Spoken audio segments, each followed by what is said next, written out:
மைந்தரும் இரட்சகருமாகிய கிறிஸ்து இயேசுவிடம் நம்மளே தங்கி இருந்து ஒவ்வொரு நாளும் நம்முடைய ஆன்மீக ஓட்டத்தை வெற்றிகரமாய் தொடர துணை புரிகின்ற தூய ஆவியானவரிடமிருந்து கிருபையும் சமாதானம் நல் பேராசீர்வாதம் நம் அனைவருக்கும் குறிப்பாக இந்த ஆகஸ்ட் மாதத்தின் கடைசி நாள், கடைசி ஓய்வு நாளிலே ஆண்டவருடைய திருவீட்டிலே வீற்றிருக்கிற நம்ம ஒருவருக்கு மிகுதியாய் உண்டாவதாக.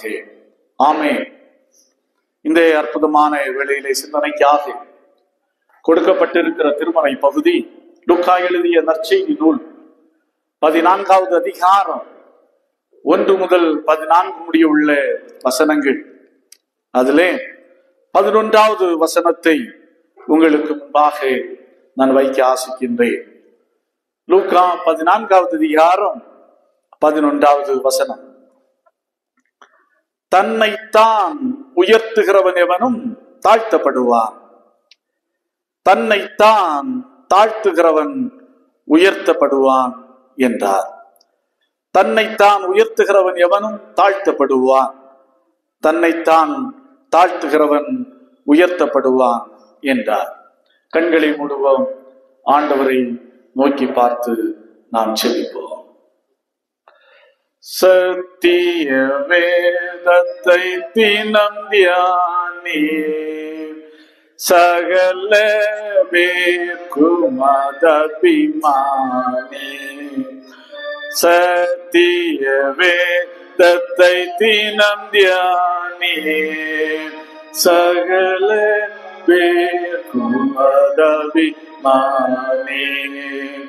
ஓத்தமஜி மிய வழி காட்டோ, ஓத்தமஜி மிய வழி காட்டோ. உயர்வானுலையில் லுனை கோட்டோ, சத்திய வேதத்தை தினம் தியானி, சகல பேர்க்கும் அதபிமானி.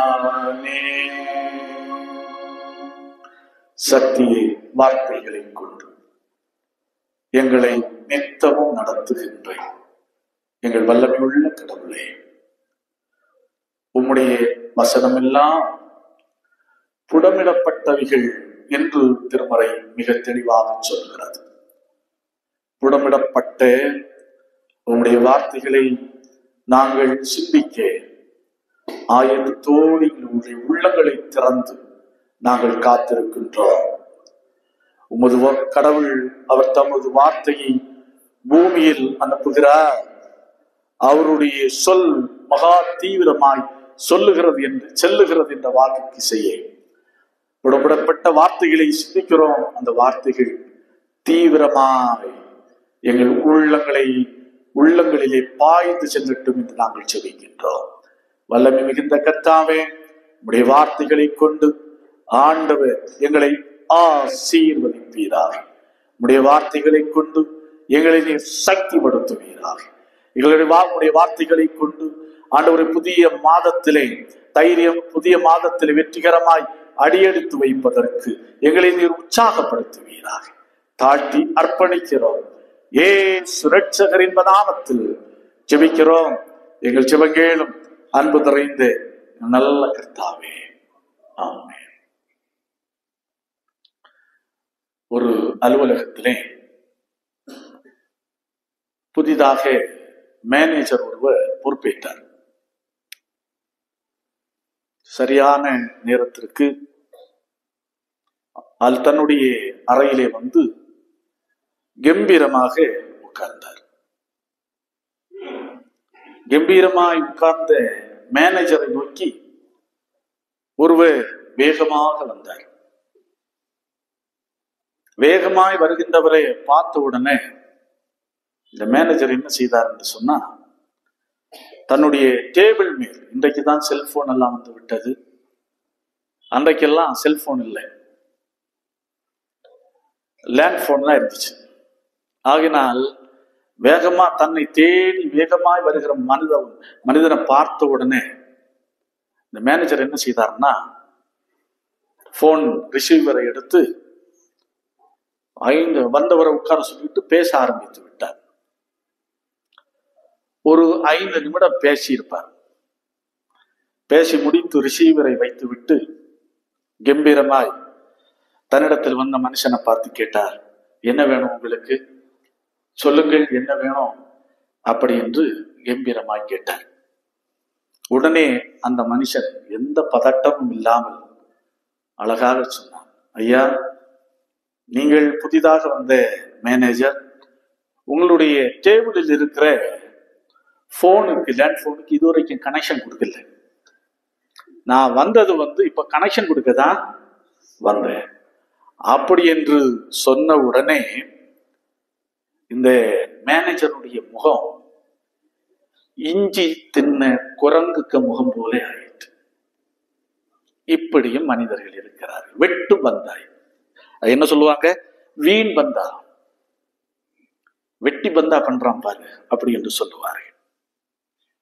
இது உலக காரியங்களுக்கு மட்டுமல்ல, ஆன்மீக காரியங்களுக்கு பொருத்தமானது. அதான் இன்றைக்குரிய திருமறை பகுதியிலே நாம் மிக அருமையாக பார்க்கிறோம். அன்றைக்கும் ஆன்மீக வாழ்க்கையிலே, ஓட்டத்திலே இந்த பரிசேயர்கள் எல்லாரும் என்ன செய்தாருன்னா, வெட்டு பந்தா தான் பண்ணிட்டு இருந்தாங்க. எதுக்கு எடுத்தாலும் பந்தா, நான் அப்படி உபவாசிக்கிறேன், நான் இப்படி உபவாசிக்கிறேன், நான் இப்படி ஓய்வு நாட்களை கை கொள்ளுகிறேன் அப்படின்ற எல்லாம் பண்ணி கொண்டிருந்தார்கள். ஆகவே அவர்களுக்கு தக்க பதிலடி கொடுக்கின்ற ஒரு திருமறை பகுதியாகத்தான் இந்த நாளுக்குரிய சிந்தனைக்குரிய பகுதி அமைந்திருக்கிறது. அதிலே தான் 11வது வசனம் மிக அருமையாக, மிக தெளிவாக சொல்லுகிறது. தன்னைத்தான் உயர்த்துகிறவன் எவனும் தாழ்த்தப்படுவான், தன்னைத்தான் தாழ்த்துகிறவன் உயர்த்தப்படுவான் என்றார். ஆம் அன்பானவர்களே, தன்னுடைய வாழ்க்கையிலே மிகவும் மனமேட்டிமையும் ஆன்மீகத்திலே தற்பெருமையும் உடையவர்களாக அன்றைய காலகட்டத்திலே, இயேசுவினுடைய காலகட்டத்திலே பரிசேயர்கள் இருந்தார்கள். எல்லாவற்றிலும் வீண் பந்தாவ பண்ணி கொண்டிருந்தார்கள். ஆகையினால் இயேசு கிறிஸ்து ஒரு பரிசேயனுடைய வீட்டிற்கு சென்றே, வாழ்க்கையில வீண் பந்தா தேவையில்லை, வாழ்க்கைக்கு அடிப்படை தேவை எதுவென்று சொன்னால் தாழ்மை என்பதை மிக அருமையாக கற்றுக் கொடுக்கிறதை நாம் பார்க்கிறோம். எந்தெந்த காரியங்களிலே, இந்த திருமறையை அடிப்படையாக வைத்து எந்தெந்த காரியங்களிலே வீண் பந்தா அவசியமற்றது என்பதை மிக தெளிவாக சொல்கிறது. முதலாவது வாசித்து பார்க்கின்ற போது மிக தெளிவாய் கண்டுகொள்ள முடியும். 14வது அதிகாரம் 3வது வசனம் சொல்லுகிறது, இயேசு நியாய சாஸ்திரிகளையும் பரிசேயரையும் பார்த்து, ஓய்வு நாளிலே சொஸ்தமாக்குகிறது நியாயமா என்று கேட்டார். பரிசேயர்கள் சட்ட திட்டங்களை கடைபிடிப்பதிலே வீண் பந்தா பண்ணி கொண்டே இருந்தார்கள். குறிப்பாக இந்த லூக்கா எழுதிய நற்செய்தி நூலில் கிட்டத்தட்ட 7 மிக முக்கியமான அற்புதங்களை, இயேசு செய்த 7 முக்கியமான அற்புதங்களை லூக்கா நற்செய்தியாளர் பதிவு செய்திருக்கிறார். அதிலே 5 அற்புதங்கள் எந்த நாளோடு தொடர்புடையது? இந்த ஓய்வு நாளோடு தொடர்புடையது. ஓய்வு நாளோடு தொடர்புடையது ஏன்னு சொன்னா, அவர்கள் ஓய்வு நாளுக்கு மிக முக்கியத்துவம் கொடுத்தார்கள். நல்ல காரியம்தான்.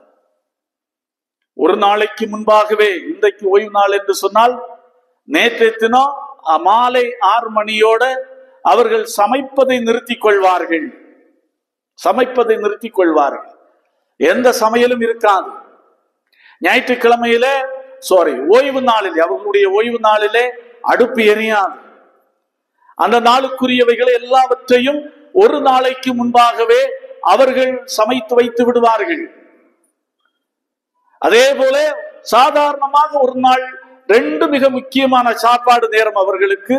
ஆனால் இந்த ஓய்வு நாளிலே அவர்களுக்கு பகல்ல 3 வேளை ஜெப வேளை முடித்து வந்த பிற்பாடு அவர்கள் அமர்ந்து சாப்பிடுவார்கள்.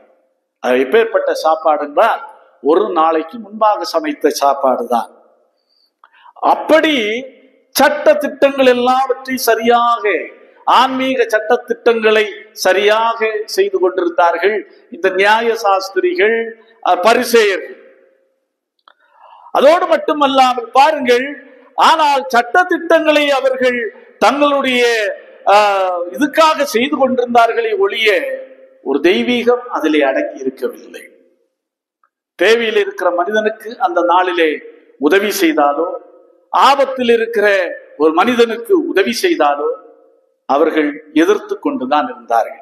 அந்த வகையிலே தான் இயேசு கிறிஸ்துவை குற்றம் கண்டுபிடிக்க பலமுறை அவர்கள் முயன்றார்கள். இங்கே பாருங்கள், இயேசு கிறிஸ்து இப்போது எங்க போறாருன்னா, ஒரு பரிசேயருடைய வீட்டிற்கு கடந்து போகிறார். விருந்துக்கு. எங்க, எத்தனை மணிக்கு, எவ்வளவு, என்றைக்கு பாருங்கள். அதான் 14வது அதிகாரம் மிக தெளிவாய் சொல்லுகிறது. ஓய்வு நாளிலே, ஓய்வு நாளிலே.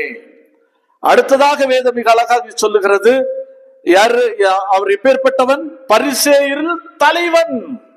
பரிசேயரில் தலைவன். மிக மிக முக்கியமான நிலையிலே இருந்த ஒரு மனிதன். அவனை குறித்து சில வேத வல்லுநர்கள் என்ன சொல்லுகிறார்கள் என்று சொன்னால், செனகரிப் சங்கத்தினருடைய அங்கத்தினரில் ஒருவர். அன்றைக்கு அதாவது Jewish council, highest Jewish council எது என்று சொன்னால் இந்த செனகரிப் சங்கம். அதிலே 71 பேர் இருப்பார்கள். அவர்கள்தான் மிக முக்கியமான தீர்மானங்களை எடுப்பது, முக்கியமான தண்டனை கொடுப்பதோ விடுதலையாக்குவதோ அவர்களுக்கு மிக முக்கியமான அதிகாரம் இருந்தது. ஆகையினால் இந்த செனகரிப் சங்கத்தில் ஒருவனாக இந்த பரிசேயன் ஒருவேளை இருந்திருக்க கூடும். ஆகையினால் பரிசேயரில் தலைவன் என்று குறிப்பிடப்பட்டிருக்கிறது என்று சொல்லுகிறார். பாருங்க, அப்பேற்பட்ட மனிதனுடைய வீட்டிற்கு போஜனத்துக்கு போகிறார். அங்கே போகும்போது அங்கே பாருங்கள், யார் வருகிறார்? ஒரு வியாதியஸ்தன் வருகிறார். யாரு? ஒரு நீர்க்கோவை வியாதி உள்ள ஒரு மனுஷன். அப்ப கேட்கிறார். ஏன்னா நிச்சயமாய் சட்டத்தின்படி இது குணப்படுத்துவது அவர்களுடைய பார்வையில் தவறு. சட்டத்தை போற்றுகிறவர்கள் பரிசேயர்கள். அப்போது இயேசு கேட்கிறார், ஓய்வு நாளிலே சொஸ்தமாக்குகிறது நியாயமா? ஓய்வு நாளிலே சொஸ்தமாக்குகிறது நியாயமா? பாருங்க, அவர்கள் என்ன சொல்ல வேதம் சொல்லுகிறது? அவர்கள் பேசாமல் இருந்தார்கள். ஏன் பேசாமல் இருந்தார்கள்? ஒரு நோயுற்றவன் நம்ம மத்தியிலே இருக்கிறான், அவனை ஓய்வு நாளிலே குணப்படுத்தலாமா என்று இயேசு கேட்கிறார். கேட்டா ஒருவேளை குணப்படுத்த கூடாது என்று சொன்னால் அங்கே இருக்கிற நோயாளி முதல் அவனை சார்ந்தவர்கள் எல்லாரும் என்ன செய்வார்கள்? கோபித்துக் கொள்ளுவார்கள். ஆகையினால்தான் அவர்கள் எதுவும் சொன்னா ஆமன்னு சொன்னாலும் பிரச்சனை, இல்லைன்னு சொன்னாலும் பிரச்சனை என்கிற முறையிலே அவர்கள் பேசாமல் இருந்தார்கள். அப்போ இயேசு கிறிஸ்து அந்த மனிதனை என்ன செய்தார்? குணப்படுத்தினார். இயேசு கிறிஸ்து சொல்லுகிறார். அதான் என்ன கற்றுக் கொடுக்கிறார் என்று சொன்னால், ஆன்மீக அறநெறி கோட்பாடுகளை எல்லாம் வைத்து நீங்க வெட்டி பந்தா பண்ண வேண்டாம், வீண் பந்தா பண்ண வேண்டாம். ஆண்டவருக்கு தேவை தாழ்மை நிறைந்த உள்ளம், மனித நேயத்தோடு கூடிய இருதயம். பாருங்கள், அவன் ஒரு வியாதியஸ்தன், ஒரு பலவீனமானவன். அவனுக்கு சுகம் கொடுக்க உனக்கு மனசில்லை, ஒரு மனித நேயம் இல்லை. ஆனால் நீ என்ன செய்கிறாய்? நான் ஓய்வு நாளை பரிசுத்தமாய் ஆசரிக்கிறேன் என்று நீ தம்பட்டம் அடித்துக் கொண்டிருக்கிறாய். அது ஆண்டவருடைய பார்வைக்கு உகந்ததல்ல என்பதை இயேசு கிறிஸ்து கற்றுக் கொடுக்கிறார். இன்றைக்கு பாருங்கள், பல்வேறு வகையிலே கிறிஸ்தவ மக்கள் பெருமை பாராட்டுகிறார்கள். நான் அப்படி உபவாசிக்கிறேன், நான் இப்படி உபவாசிக்கிறேன், இரவு முழுவதும் ஜெபிக்கிறேன் அப்படின்றெல்லாம், உபவாசம் இருக்கிற அந்த காரியம் இந்த காரியம் அப்படின்றெல்லாம் சொல்லிவிட்டு மற்றவர்களை குறைவாக மதிப்பிட்டு இழிவாக பேசுவார்கள். ஆனால் என்ன சொல்வார்கள்? தன்னுடைய எச்சில் கையெடுத்து காக்கா விரட்ட மாட்டார்கள். அவர்களுடைய வருமானத்தை எல்லாம் அள்ளி கொண்டு போவது யார் என்று சொன்னால் இன்கம் டாக்ஸ் அதிகாரிகள். எப்போ நீ உபவாசிக்கிற என்று சொல்ற, நீ ஆலயத்துக்கு தவறாமல் போகிறேன் என்று சொல்லுகிறாய், தெய்வீக காரியங்கள் எல்லாம் கரெக்டா இருக்கிறாய், இரவு முழுவதும் ஜெபிக்கிறாய், உபவாசிக்கிறாய், எல்லாமே நல்லாதான் இருக்குது. நீ கரெக்டா இதெல்லாம் நீ கரெக்டா பின்பற்றுகிறாய், ஓகே. ஆனால் நீ வருமானத்திற்கு அதிகமாய் சேர்த்து வச்சிருக்கிறத அட்லீஸ்ட் அந்த பக்கத்து வீட்டுக்காரன் ஏழ்மை நிலையிலே இருக்கிற, தேவையிலே இருக்கிற ஒரு மனிதனுக்கு உனக்கு மனசுக்கு கொடுக்க உனக்கு என்ன இல்லை? மனசு இல்லை. அதான் இயேசு கிறிஸ்து எச்சரிக்கிறார். அதே போல ஒரு தேவையில இருக்கிறான், கஷ்டத்திலே இருக்கிறான், அவனுக்கு என்ன இல்லை செய்வதற்கு? நமக்கு என்ன இல்லை? மனசு வரவில்லை. அதனாலதான் உண்மையாகவே அண்மையில அகரம் ஃபவுண்டேஷன் ஒரு நடிகர், கிறிஸ்துவை அறியாத, கிறிஸ்துவை முழுமையாக ருசித்திராத ஒரு நடிகர் சூர்யா அவர்கள் அண்மையில ஒரு அகரம் ஃபவுண்டேஷன் 15வது ஆண்டு விழா என்று நினைக்க கொண்டாடி மகிழ்ந்தார்கள். தொலைக்காட்சிகள் எல்லாம் யூடியூப் கிளிப்பிங்ஸ்ல எல்லாம் வந்து நீங்க பார்த்திருப்பீர்கள். பாருங்கள், அவர் செய்கிற அந்த தொண்டை பார்த்தா ரொம்ப கண்ணீர் தான் வருகிறது. பெற்றோர் இல்லாத, ஆதரவு இல்லாத, கைவிடப்பட்ட, நன்றாய் படிக்கிற பிள்ளைகளை அடையாளம் கண்டுகொண்டு அவர்களை நல்ல முறையிலே ஆராய்ந்து உண்மையாகவே ஏழ்மை நிலையிலே தான் இருக்கிறார்களா என்று தோண்டி துருவி, ஆனா அவனை எடுத்து படிக்க வைத்து மருத்துவர்களாக, பொறியியலாளர்களாக எல்லாவற்றையும் மாற்றுவதற்கு தன்னுடைய வருமானம், பிறருடைய உதவி, இவைகள் எல்லாவற்றையும் நாடி செய்து கொண்டே இருக்கிறார். இன்றைக்கு வரையிலும் 15 ஆண்டுகளுக்குள்ளாக 6000 பிள்ளைகள் பயனடைந்திருக்கிறார்கள். அதுல ஏராளமான பேர் டாக்டர்ஸ், இன்ஜினியர்ஸ், உயர்ந்த பதவியிலே இருக்கிறவர்கள். எல்லாருமே கிராமப்புறத்திலிருந்து தமிழ் மீடியம் ஸ்கூல்ல படித்து அப்படிப்பட்ட நிலையிலே இருந்து வந்தவர்கள். அநேக நேரத்திலே நம்மால் தெய்வீக இதெல்லாம் அதிகமாய் பேசுகிறோம். ஆனால் எந்த அளவிற்கு நம்முடைய வாழ்க்கையிலே செயல்படுகின்ற மக்களாக நாம் இருக்கிறோம், எந்த அளவிற்கு மனிதநேயமிக்க மக்களாக இருக்கிறோம், பிறர் மேல் இரக்கமுள்ள மக்களாக நாம் இருக்கிறோம், அந்த ஒரு தாழ்ந்த ஒரு மனப்பான்மை நமக்கு தேவை என்பதை இயேசு கிறிஸ்து பரிசேயர்கள் நியாய சாஸ்திரிகள் மூலமாய் நமக்கு இந்த நாளிலே நமக்கு கற்றுத்தருகின்றார். அடுத்ததாக எதுல வீண் பந்தா என்று சொன்னால் 8வது வசனம், 14வது அதிகாரம் 8வது வசனம். ஒருவனால் கல்யாணத்துக்கு நீ அழைக்கப்பட்டிருக்கும் போது பந்தியில் முதன்மையான இடத்தில் உட்காராதே. உன்னிலும் கனமுள்ளவன் ஒருவேளை அவனால் அழைக்கப்பட்டிருப்பான். அடுத்தது, இந்த பரிசேயர்கள் பக்தி நிறைந்தவர்கள், உபவாசிக்கிறவர்கள், அதிகமாய் ஜபிக்கிறவர்கள், அவர்கள் எதை எதிர்பார்த்தார்கள் என்று சொன்னால் என்ன எதிர்பார்த்தார்கள்? முதன்மையான இடம். எங்க போனாலும் என்ன செய்யணும்? முதல்ல ஃபர்ஸ்ட் பிளேஸ் அவர்களுக்கு கொடுக்கணும். ஒரு பந்தா, பார்ப்பா நான் யாரு அப்படி என்று நம்முடைய ஸ்டைல்ல சொல்ல போனா நல்ல கெத்து காட்டுறான், நல்ல கெத்து காட்டுறான், அப்படித்தானே? அந்த கெத்து காட்டுவதற்காகவே முதன்மையான இடத்தை பரிசேயர் விரும்பினார். இதுக்கு ஒரு உதாரணம் இருக்கிறது பாருங்க. அண்மையில ஒரு அரசியல் கூட்டம், ஒரு பெரிய கூட்டம் நடைபெற்றுக் கொண்டிருக்கிறது. அப்போது முதலமைச்சர் மேடையில் இருக்கிறார். எல்லா கட்சி தலைவர்களும், கூட்டணியோடு சேர்ந்த எல்லா கட்சி தலைவர்களும் மேடையில் உட்கார்ந்து கொண்டிருக்கிறார்கள். கூட்டம் நடைபெற்றுக் கொண்டிருக்கிறது. அப்போதுதான் மதிமுக செயலாளர், பொதுச் செயலாளர் வைகோ வருகிறார். அவர் ஒரு கட்சியினுடைய தலைவர், மிக முக்கியமான தலைவர், பெயர் கேட்ட தலைவர். பாருங்க, அந்த மனுஷர்களுக்குள்ளே இருக்கிற தாழ்மை, பேர்பட்ட வீரங்களை காட்டினாலும் அவர் நேர மேடைக்கெல்லாம் போகவே இல்லை, மேடைக்கு போகவே இல்லை. அப்படியே சைஸா போய் உட்கார்ந்து கீழே, மேடைக்கு கீழே போய் உட்கார்ந்து கொண்டார். அப்படியே கொஞ்சம் நேரம் கூட்டம் நடைபெற்றுக் கொண்டே இருக்கிறது. அப்போ கொஞ்சம் நேரம் பொறுத்து யாரு கவனிக்கிறார்? முதலமைச்சர் கவனித்து விட்டார்.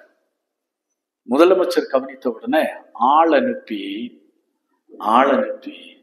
அவரை அழைத்து வர செய்து, அவருக்கென்று ஒரு சீட்டை ஆயத்தப்படுத்தி அவரை என்ன செய்தார்? உட்கார வைத்தார். அவர் முதல்லயே நேரடியா போயிருந்தார்னா இந்த கவன ஈர்ப்பு அவருக்கு கிடைத்திருக்குமா? நிச்சயமாய் கிடைத்திருக்காது. அதான் இயேசு கிறிஸ்து கற்றுக் கொடுக்கிறார். முதன்மையான இடத்தை விரும்பாத ஒரு இடத்துல போனியா,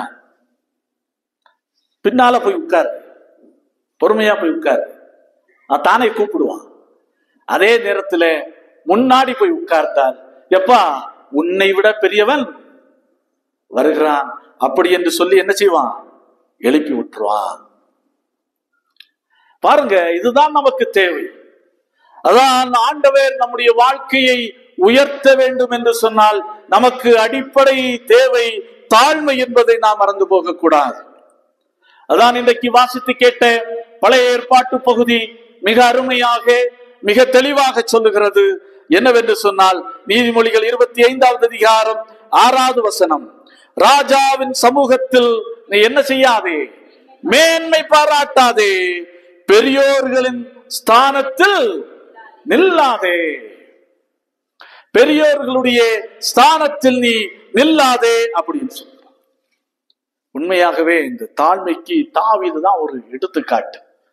இன்றைக்கு வாசித்து கேட்ட 131வது சங்கீதம் மிக அழுத்த திருத்தமாக சொல்கிறது. தாவீது சொல்லுகிறார் பாருங்கள், கர்த்தாவே என் இருதயம் இருமாப்புள்ளதல்ல, என் கண்கள் மேட்டிமை உள்ளவைகளும் அல்ல, எனக்கு மிஞ்சின காரியங்களில் தலையிடுவதும் இல்லை, பால் மறந்த குழந்தையை போல என் ஆத்துமாவை அடக்கி அமர பண்ணினே.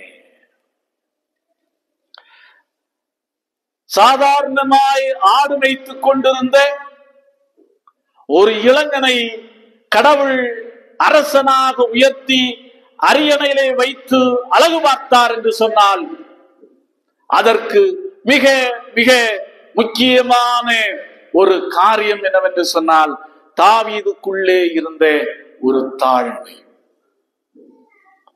தான் சொல்லுகிறார், பால் மறந்த குழந்தையை போல என் ஆத்துமாவை என்ன செய்தேன்? அமர பண்ண, கண்ட்ரோல் பண்ணி அடக்கி வைத்து அமர பண்ண தாழ்மையினுடைய வாழ்க்கையில் நான் தரித்துக் கொண்டேன். அதான் சொல்லுகிறேன், என் இருதயம் இருமாப்பு உள்ளது அல்ல.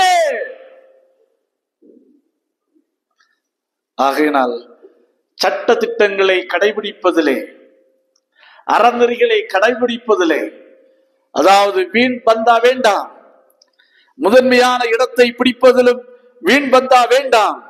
அடுத்ததாக சொல்லுகிறார் 12வது வசனம் மிக அழகாக சொல்லுகிறது பாருங்கள். அன்றியும் அவர் தம்மை விருந்து கலைத்தவனை நோக்கி, நீ பகல் விருந்தாவது ரா விருந்தாவது பண்ணும் போது உன் சிநேகிதரையாகிலும் உன் சகோதரரையாகிலும் உன் பந்து ஜனங்களையாகிலும் ஐஸ்வர்யமுள்ள அயலகத்தையாரையாகிலும் அழைக்க வேண்டாம். அழைத்தால் அவர்களும் உன்னை அழைப்பார்கள், அப்பொழுது உனக்கு பதிலுக்கு பதில் செய்யப்படும். விருந்து கொடுப்பதிலும் வீண் பந்தா வேண்டாம்.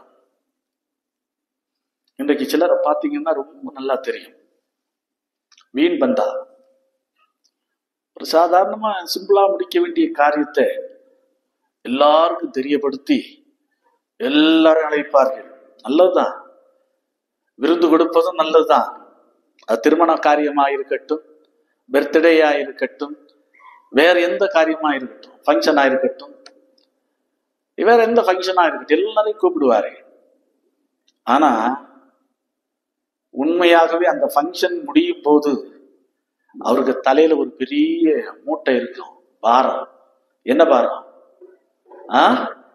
கடன் பாரம் இருக்கு. கடன் பாரம் இருக்கு சொல்லுவாங்க. இப்ப உன் வருமானத்துக்கு தக்கபடி கொஞ்சம் அட்ஜஸ்ட் பண்ணி கொஞ்சம் செய் அப்படி என்று சொன்னால் கேட்பதில்லை, நிறுத்திக்கொள்ளலாம். சிலர் தவிர்க்க முடியாது, அது வேற, அந்த காரியங்கள் வேற, அதை தான் சொல்லவில்லை. சிலர் சாதாரண காரியத்தையும் பெருசாக எடுத்துக்கொண்டு எல்லாத்தையும் அழைத்து வைத்து விட்டு கடன் பேரத்தை சுமந்து வைத்துக் கொண்டு புலம்பிக் கொண்டிருப்பார்கள். அதான் இதுக்கு சொல்லுகிறார், பரிசேயர்கள் சொல்றார், எப்பா நீ விருந்து கொடுக்கிறதெல்லாம் நல்லதுதான். ஏன்னா இயேசு யாருக்கு வீட்டுல இருக்கிறார்? பரிசேயருக்கு வீட்டுல இருக்கிறார். எதற்காக இருக்கிறார்? விருந்துக்காகத்தான் உட்கார்ந்து இருக்கிறார். ஓய்வு நாள் விருந்துக்காக பரிசேயனுடைய வீட்டிலே உட்கார்ந்து கொண்டிருக்கிற விருந்து கொடுத்த மனுஷனை பார்த்து இயேசு கிறிஸ்து சொல்லுகிறார், எப்பா நீ அழைக்கிறதெல்லாம் சரிதான், யார கூப்பிடு, யார கூப்பிடு? ஏழைகளையும் ஊராரையும் சப்பானிகளையும் முடவர் எல்லாரையும் கூப்பிடுப்பா. சமூகத்தால் புறந்தள்ளப்பட்டவர்களை கூப்பிடு. நான் சென்னையில ஒரே ஒரு இடத்துல தான் பார்த்தேன், ஒரே ஒரு கல்யாணத்துல. இந்த கல்யாணத்தை நடத்த ரொம்ப போல்டா சொன்னார். இங்கே நான் பார்வையற்றோர் ஆனா அநாத பிள்ளைகள் ஆசிரமத்திலிருந்து பிள்ளைகள் வந்திருக்கிறார்கள். முதல் பந்து யாருக்குதான்? முதல் பந்து யாருக்குதான்? அவர்களுக்குத்தான். தயவு செய்து யாருமே நீங்க என்ன செய்யாதீங்க, உட்காராதீங்க. யாருமே நீங்க உட்காராதீங்க. அவர்கள் உட்கார்ந்து திருப்தியாக மன நிறைவோடு சாப்பிட்டு விட்டு போன பிற்பாடுதான் அழைக்கப்பட்ட விருந்தாளிகளாகிய நீங்கள் பங்கெடுக்க வேண்டும் என்று சொன்னார். அப்படியே இருந்துச்சு. ரொம்ப ஆச்சரியமா இருந்துச்சு, ரொம்ப வியப்பாக இருந்துச்சு.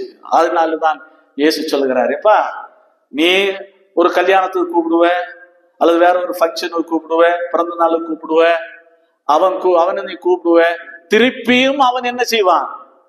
உன்னை கூப்பிடுவான். ஆனா திருப்பி கூப்பிட முடியாத நிலையிலே இருக்கிற மக்களை நீ நினைவு கூறுவாயாக. அதான் இன்றைக்கு வாசித்து கேட்ட நிருப பகுதியிலே மிக அழகாக மிக தெளிவாக பார்க்கிறோம். எபிரேயருக்கு எழுதப்பட்ட நிருபம் 13வது அதிகாரம் 2வது வசனம் சொல்லுகிறது, அந்நியரை உபசரிக்க மறவாதிருங்கள், அதனால் சிலர் அறியாமல் தேவ தூதரையும் உபசரித்திருக்கிறார்கள்.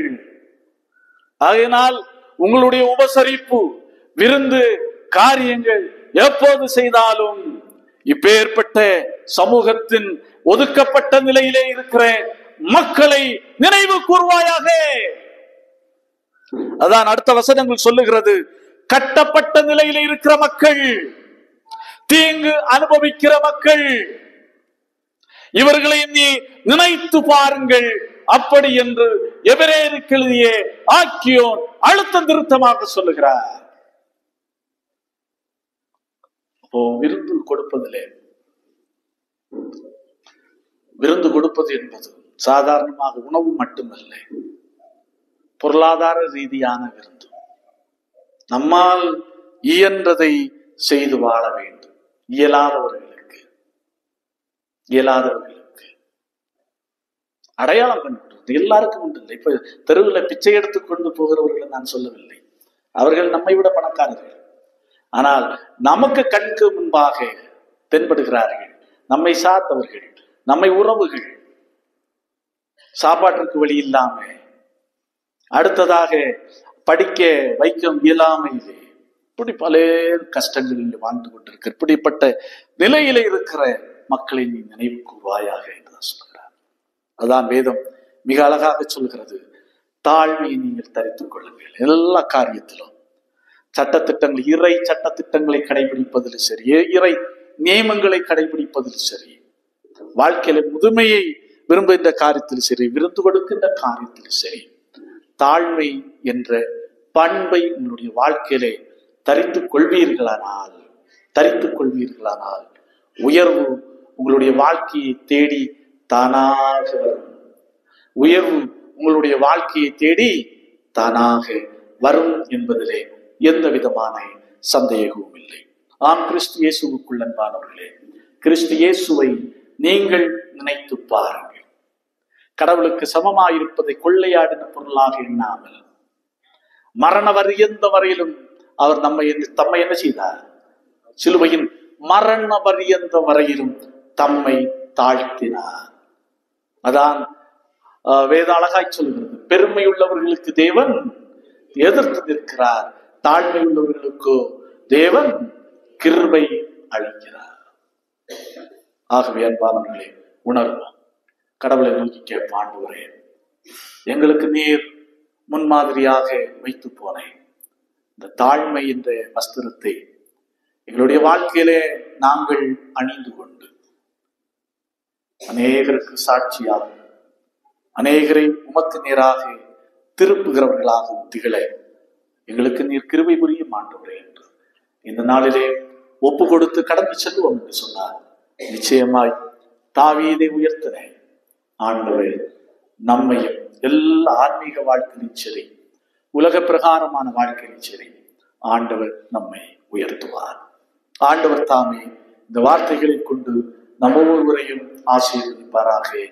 ஆமென். எல்லாவற்றுக்கும் மேலான தெய்வ சமாதானம் உங்கள் இருதயங்களையும் சிந்தனைகளையும் கிறிஸ்து இயேசு நாமத்தை காத்துக் கொள்வதாக. ஆமென்.